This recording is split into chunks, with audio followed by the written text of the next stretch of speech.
Now we have Dr. Anderson, who's a global strategy advisor on sustainability and climate issues. She creates and implements innovative solutions that address the world's most pressing issues, such as climate change, economic development, and humanitarian challenges. Dr. Anderson is a member of the Harvard Business Review Advisory Council. She's also the co-author of Touching Hydrogen Future book and an international expert in Women in Green Hydrogen Global Network. She was recently chosen as Aluminum's top 10 energy transition and top 10 hydrogen thought leader of the year and top 100 female global sustainability leader. It's a mouthful.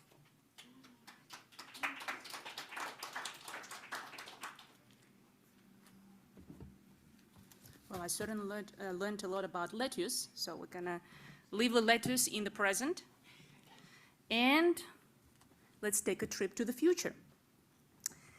And imagine the year 2050, by which the US aspires to achieve its carbon neutrality. We're taking a journey around the country by trains, planes, and automobiles, and sailing along its coasts. Although hydrogen has not lived up to the hype for decades, you're amazed that transportation, especially heavy-duty and long-distance one,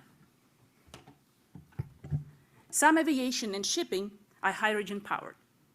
You are astonished that hydrogen delivers deep emission reductions in other hard-to-abate sectors, such as steelmaking, chemicals, and high-temperature heat in the industry. By 2050, hydrogen has not become a silver bullet for American energy transition. However, it uniquely complemented and enabled other decarbonization pathways, such as direct electrification, energy efficiency measures, and biomass-based fuels.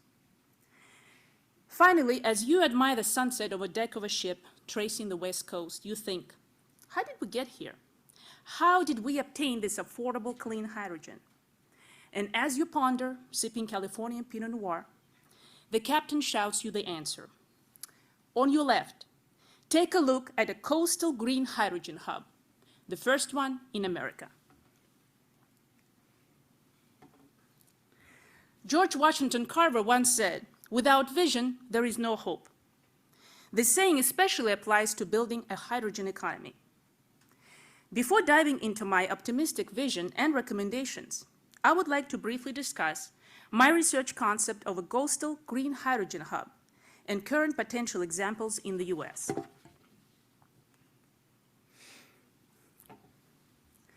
My recent European Union field visits to the German Competence Center for Renewable Energies and Energy Efficiency at Hamburg University of Applied Sciences, Danish power company Ørsted, domestic international case studies, proprietary map analysis informed my research concept. A coastal green hydrogen hub is a key to creating a hydrogen economy, especially in its early stages. What is a green hydrogen hub? It is a regional network consisting of production and use and connective infrastructure needed to produce, transport, store, and use clean hydrogen in a functional regional market. Based on my research study, an ideal coastal green hydrogen hub which promotes an effective holistic system integration has the following 6 characteristics. First one is a geographic cluster of facilities for renewable electricity generation with an additional capacity for green hydrogen production. The second one is sea-ocean ports as business and logistics hubs for green hydrogen import and export. The third one is proximity to hydrogen storage resources. The fourth is industrial clusters with high-skilled workforce already using hydrogen technology and infrastructure. The fifth is a large number of potential green hydrogen off-takers from various sectors. Sixth, hydrogen pipelines, natural gas infrastructure, and other transportation modes for green hydrogen transport. In addition, a supportive political environment is crucial for building a successful green hydrogen economy. The hydrogen hub concept is already well recognized in the US, since $8 billion of bipartisan infrastructure's low's federal investment is allocated towards the regional Clean Hydrogen Hubs program, H2 Hubs. The main two challenges to successful U.S. coastal green hydrogen hub expansion are currently being addressed. The first one is an economic issue, the cost of electrolyzers and hydrogen infrastructure. The second is competition with electrification in end-use sectors due to technology-neutral policies. I believe that coastal green hydrogen hub can expand in the U.S. since it has suitable locations with 6 components for an ideal coastal green hydrogen hub, allowing the deployment of large-scale decarbonization solutions. In my research, I describe such hubs in Southern California and Texas. The first one is HY-Deal LA, or now called HY-Build LA, is an initiative that seeks to position Los Angeles as the first U.S. green hydrogen hub. And the second is Houston-led potential green hydrogen hub on Gulf Coast.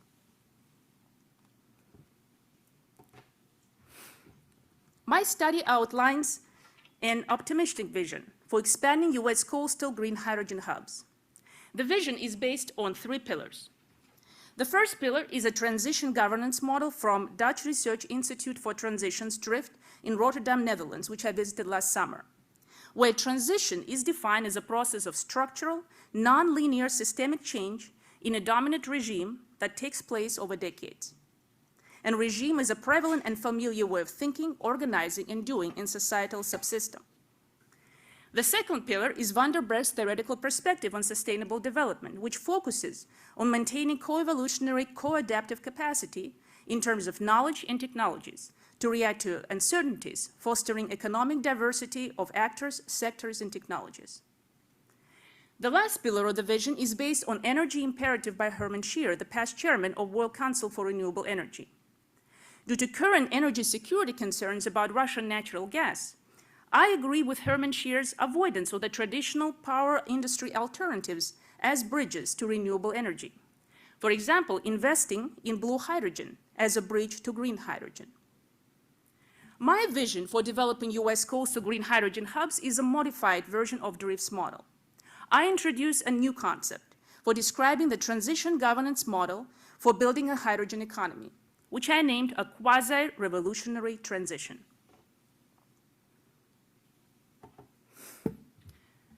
The main idea of the transition governance model is radical in the long term, but diplomatic in the short term. Its 5 components anchor the vision and recommendations for developing U.S. coastal green hydrogen hubs. First, systemic, means engage with emerging dynamics across societal levels. Second is backcasting, taking the desired transition as a starting point. Third, selective, focus on transformative agency already engaging with the transition. Fourth, adaptive, experimenting towards multiple goals and transition pathways. And fifth, learning by doing and doing by learning to ensure monitoring and reflexivity. The suggestions for developing U.S. coastal green hydrogen hubs are based on the following: the mix of strategies offered by HY-Build LA and Houston's proposed coastal green hydrogen hubs, and additional recommendations. So let's unwrap each of the components with related recommendations. The first part of quasi-revolutionary transition is systemic, means engage with the emerging dynamics across societal levels. The current concerns about climate change and energy security dominate dynamics across societal levels. Therefore, U.S. coastal green hydrogen hub developers need to create momentum, engage support throughout the industry and government to focus on energy transition without bridge technologies, such as blue hydrogen. Like playing a symphony, an ensemble is much stronger when everyone participates. Second, Hermann Scheer advises 2 principles for mobilizing renewable energy. Incorporate other costs, damage to health, environment, climate, into calculations to compare the costs of renewable energy and conventional technologies. Also, establish the priority of renewable energy in systemic energy transition. The adherence to such principles is vital for quasi-revolutionary transition, since the growth of renewable energy is tied to the success of U.S. coastal green hydrogen hubs. Third, execute an authentic stakeholder engagement about green hydrogen costs, uses, and benefits, especially for communities of concern, for a just and clean transition. Since the dominant energy regime is based on traditional energy systems, the deep decarbonization transition will be nonlinear, systemic, and structural change throughout the decades. The second part of quasi-revolutionary transition is backcasting, taking the desired transition as a starting point. So sustainable hydrogen economy is a starting point for US coastal green hydrogen hub development. Ideally, US coastal green hydrogen hub must achieve Department of Energy's hydrogen shot goal to reduce the cost of clean hydrogen by 80% to $1 per 1 kilogram in 1 decade. Hub developers must align their objectives with the US net zero emissions goals by 2050. And the US can only achieve these goals based on coordinated actions, based on federal and non-federal leadership, innovation, and broad society action. Additional initiatives are needed to accelerate electrolytic electric tariff design, develop US framework and strategy for establishing green hydrogen environmental attributes, and also clarify jurisdictional authority for interstate hydrogen pipelines. The third part of quasi-revolutionary transition is selective. Focus on transformative agency, already engaging with the transition. The US coastal green hydrogen hub developers must focus on Department of Energy and state and local governments as transformative agencies engaged in building a sustainable US hydrogen economy. Despite government's current attention to hydrogen, the playing field for green hydrogen still needs to be developed to encourage the expansion of coastal green hydrogen hubs. The present state of hydrogen can be compared to renewables a decade ago, when government support was vital for this technology's acceleration and cost reduction. The US coastal green hydrogen hub developers also need to build relationships with their international counterparts, such as Norddeutsches Reallabor in Europe, on whose example I built my concept, and I visited also last summer, and also counterparts in Asia Pacific, Australia, and the Middle East.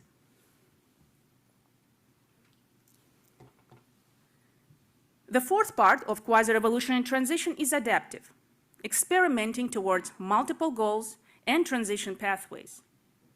Per Vanderberg's evolutionary technical perspective, US coastal green hydrogen hub developers need to research the trade-offs of multiple transition pathways and goals to react to uncertainties. For example, HY Build LA developers plan to explore municipal waste to clean hydrogen for LA Basin green hydrogen production. They also plan to investigate green hydrogen and its derivatives for aviation and maritime fuel and fertilizer. The economic diversity of sectors, actors, and technologies is vital for developing US coastal green hydrogen hubs. For example, Houston's hub proponents endorse the creation of broad-based regional ecosystem, which involves a variety of green hydrogen sources, demand enablers, and coordinated storage and transfer.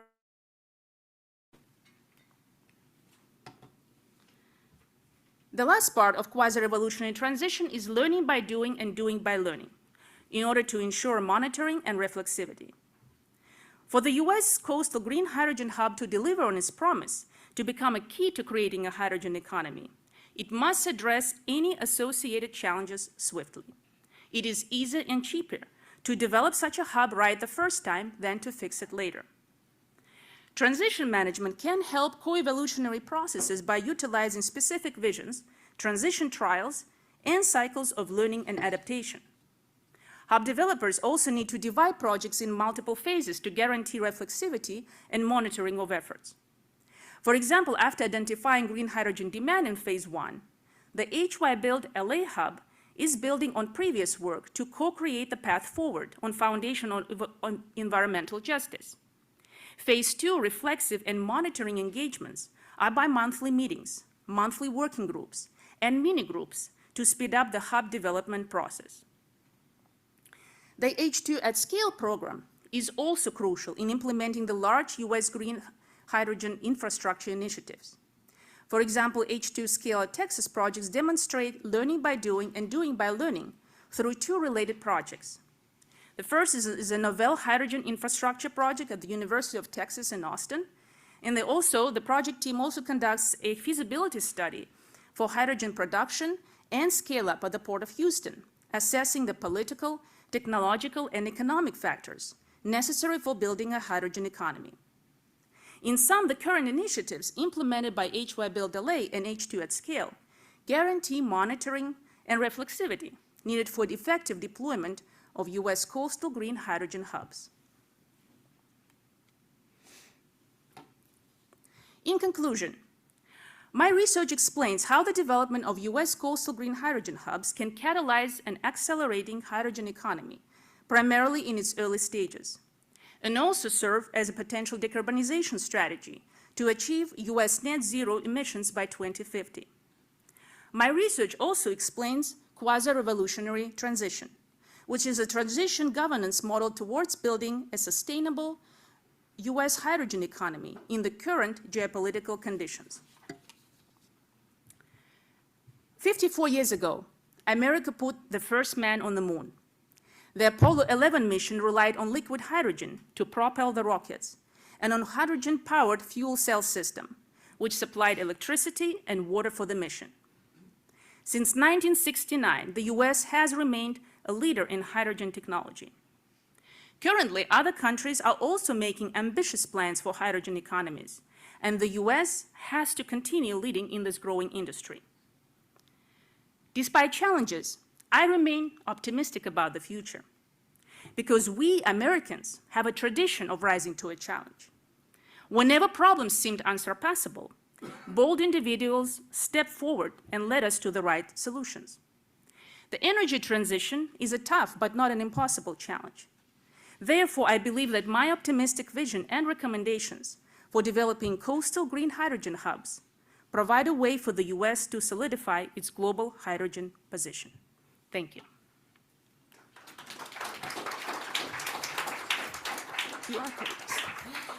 Venera, we had a question come in earlier. What do you think about building and investing in US coastal blue hydrogen hubs? Oh, that's a very tricky question. That's a great question, too. You know, most of my extended family has been in oil and gas business for decades. So as you can imagine, this subject matter always sparks very fun conversations during family get-togethers. You know, blue hydrogen has been at the center of climate and energy debate for a very long time, and especially certainly now. Blue hydrogen, just to review, is hydrogen which is produced from natural gas for the process called steam methane reforming, and capturing and storing the associated carbon emissions.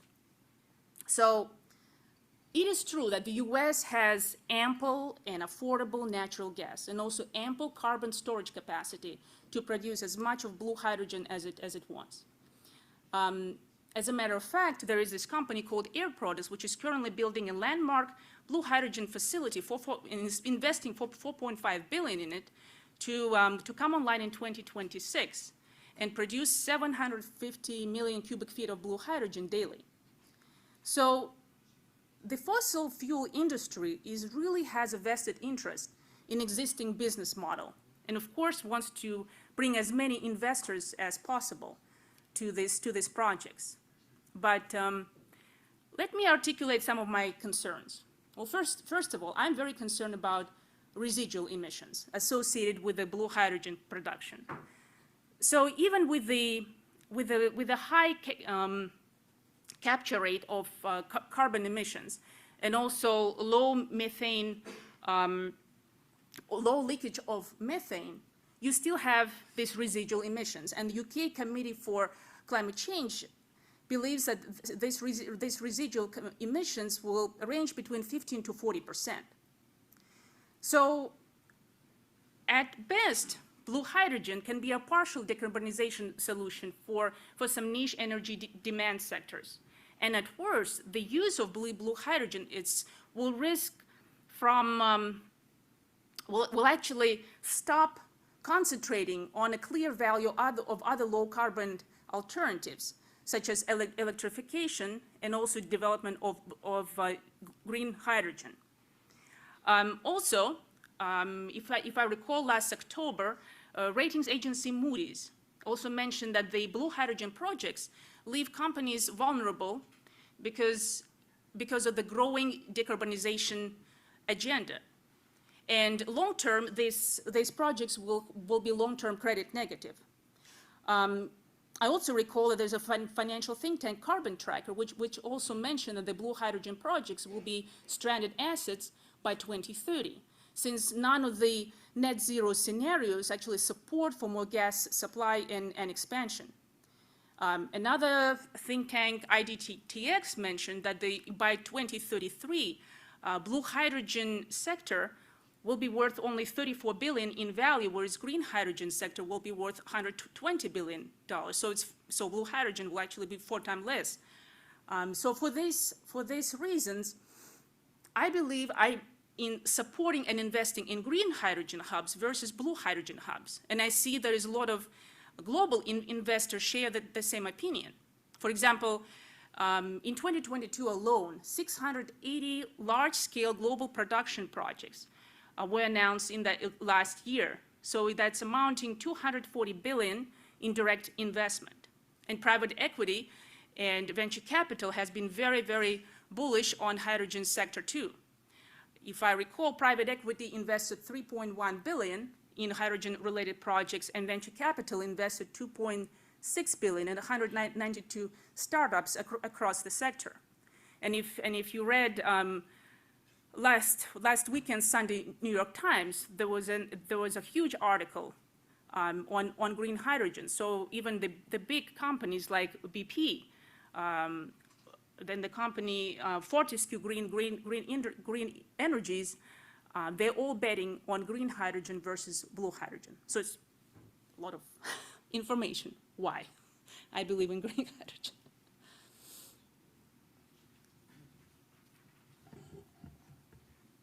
Is the molecule?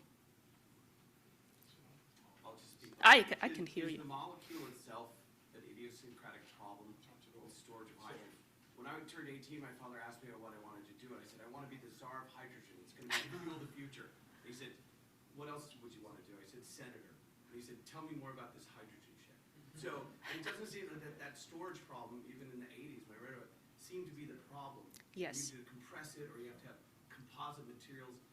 It corrodes metals. Mm-hmm. Is that the biggest problem that you see, is the actual molecule itself and its characteristics? And how do we get past that? Well, or is it safety and flammability or something, or low density? I don't know. Well, there is definitely the problem is volumetric density, for sure, of hydrogen versus the density by mass. So it's very tricky molecule, because 1 kilogram of hydrogen can store the same energy amount, not the same, 3 times the energy amount of 1 kilogram of gasoline, but at the same time, it has a very, very bad low volumetric density. So there's something that you have to be aware of in terms of using, that's right, in using hydrogen, for example, in passenger cars or in aviation.